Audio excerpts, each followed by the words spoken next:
검사장의 성추행을 폭로한 서지현 검사가 현직 검찰 간부들을 직무유기와 명예훼손 혐의로 경찰에 고소한 게 지난 5월이었습니다.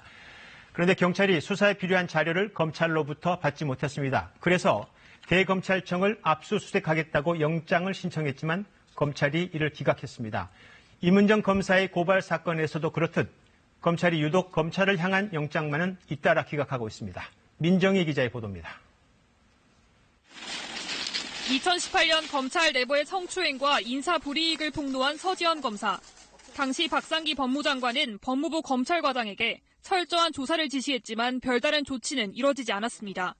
이 때문에 서 검사는 지난 5월 당시 검찰과장을 직무유기 혐의로 경찰에 고소하고 다른 2명의 검찰 간부도 명예훼손 혐의로 함께 고소했습니다.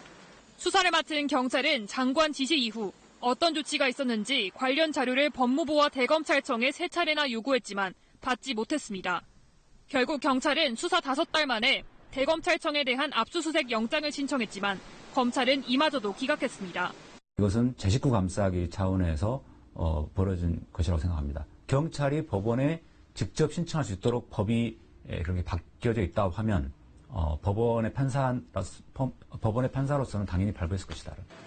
임은정 부장검사가 공문서 위조 의혹이 불거진 검사의 징계와 관련해 김수남 전 검찰총장 등을 고발한 사건에서도 지난달 검찰은 경찰의 압수수색 영장을 기각했습니다.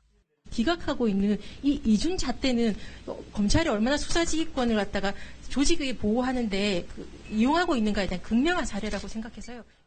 이처럼 검찰이 자기 조직에 대한 압수수색 영장을 잇따라 기각하면서 검찰의 제 식구 감싸기가 도가 넘었다는 비판이 나옵니다.